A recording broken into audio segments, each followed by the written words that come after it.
Assalamualaikum warahmatullahi wabarakatuh. Selamat pagi semuanya. Apa kabarnya hari ini? Masih semangat ya kita belajarnya hari ini? Nah, sebelum belajar, marilah kita bersama-sama berdoa menurut agama dan kepercayaan masing-masing. Berdoa dimulai. Bismillahirrahmanirrahim. Berdoa selesai. Hari ini kita akan belajar bersama materi kelas 3 tema 3 subtema 4 pembelajaran 1 mengenai keajaiban perubahan wujud di sekitarku.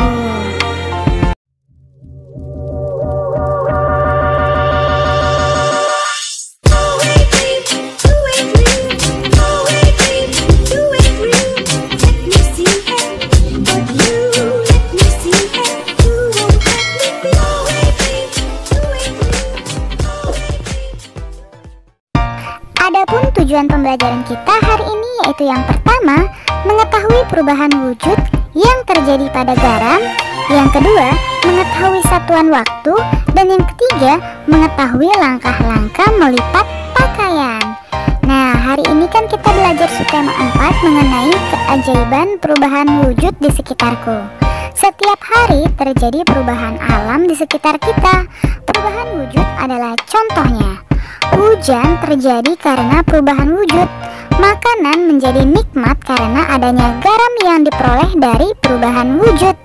Perhatikan kebesaran Tuhan yang Maha Kuasa melalui perubahan wujud di sekitar kita. Nah, dapatkah kamu mengamati peristiwa perubahan wujud dalam keseharian kita?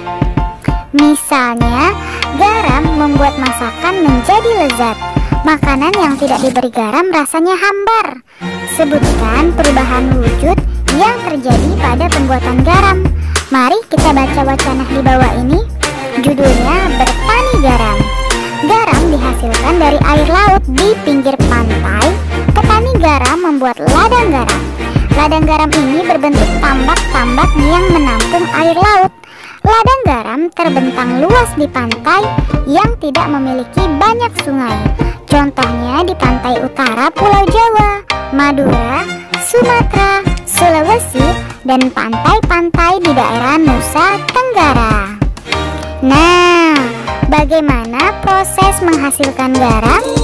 Pertama, petani menyiapkan petak-petak tambak. Tanah di dalam petak tambak terlebih dulu harus dipadatkan. Setelah tambak garam dibuat, lalu diisi air laut dengan kedalaman tertentu. Air laut yang terkena sinar matahari akan menguap dan meninggalkan kristal-kristal garam.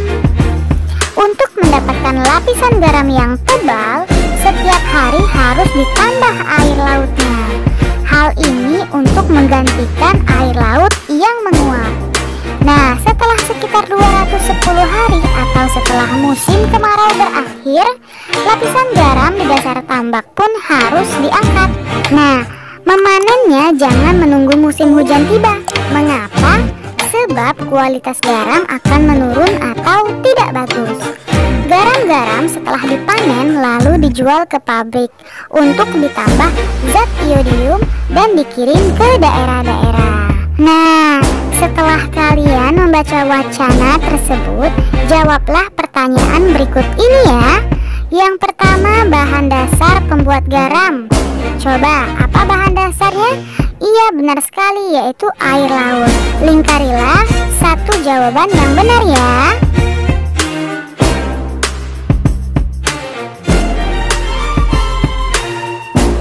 Nah, setelah itu, buatlah bentuk cerita bergambar pada proses pembuatan garam ya.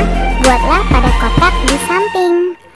Nah, apakah kalian tahu waktu yang dibutuhkan petani garam untuk mengisi satu petak air laut adalah 2 jam? Berapa lama waktu yang diperlukan dalam satuan menit? Yuk kita hitung bersama. Satuan jam dapat diubah menjadi menit. Diskusikanlah bersama orang tuamu. Isikan hasilnya pada titik-titik berikut ya. 1 jam sama dengan 60 menit. Nah, sekarang perhatikan cara menyelesaikan soal tersebut ya. 2 jam sama dengan 2 dikali 60 menit. Mengapa 60 menit? Karena 1 jam adalah 60 menit. Jadi 2 dikali 60 menit berapa anak-anak?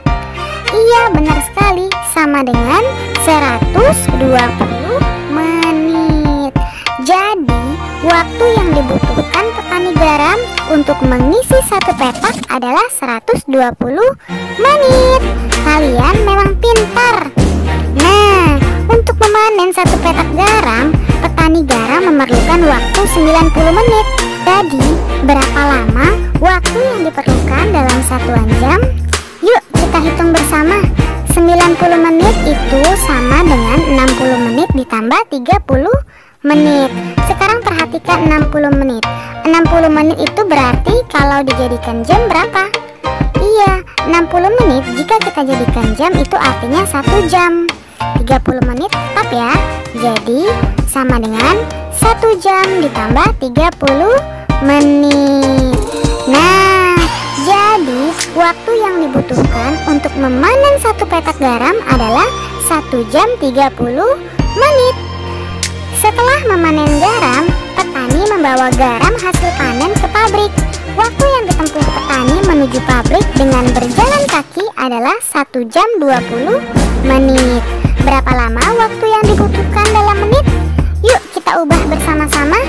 Nah, tadi waktunya 1 jam 20 menit ya.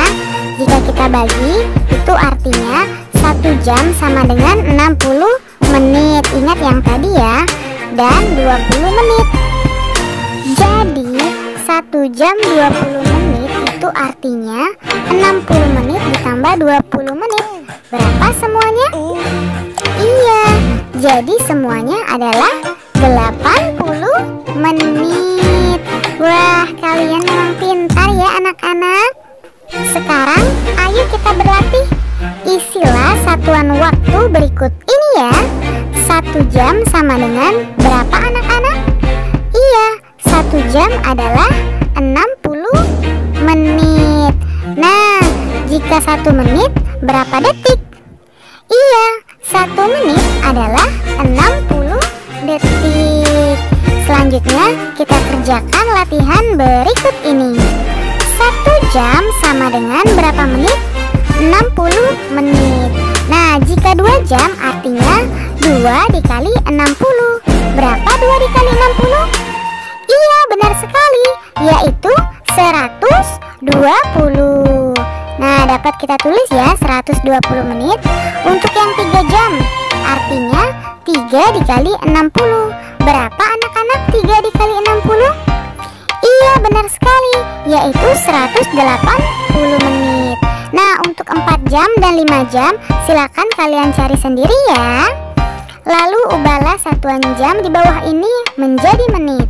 Contoh yang pertama, 1 jam 45 menit. 1 jam tadi berapa menit anak-anak? Iya, 1 jam tadi 60 menit. Ditambah berapa?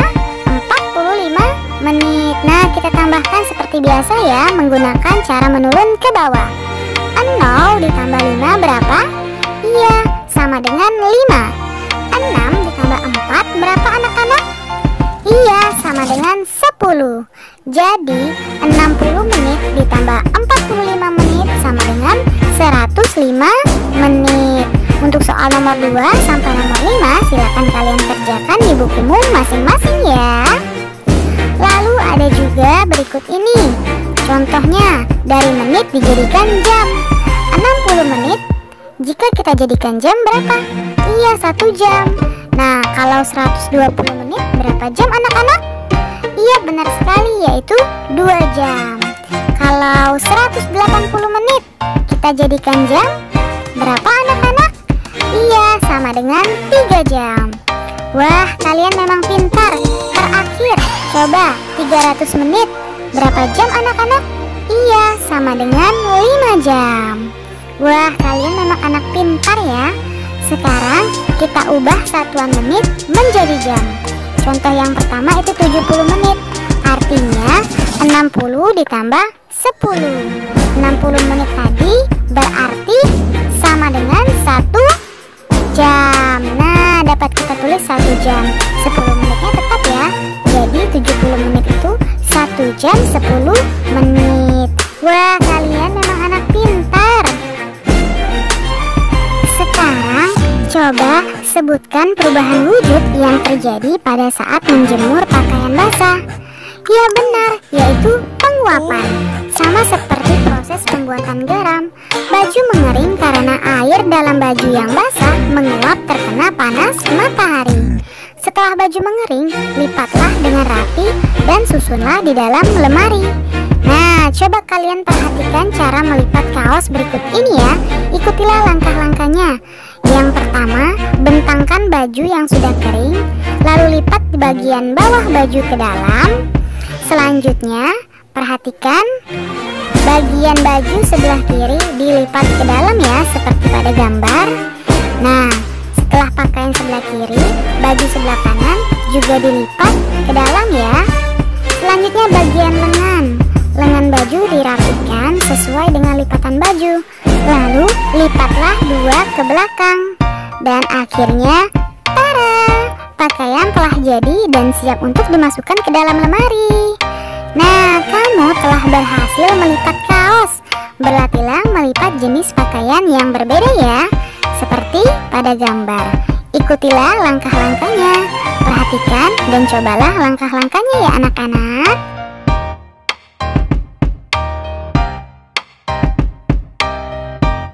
Terima kasih, kalian sudah dapat menyelesaikan materi hari ini dengan baik. Kamu memang anak pintar. Ayah bunda, terima kasih ya sudah mendampingi Ananda hari ini. Semoga Ananda memahami materi pembelajaran hari ini dengan baik. Nah, jangan lupa untuk membereskan perlengkapan belajar dan berterima kasih kepada orang tua ya, serta berdoa setelah belajar. Alhamdulillah. Terima kasih. Sampai berjumpa di materi selanjutnya. Dadah semuanya. Wassalamualaikum warahmatullahi wabarakatuh.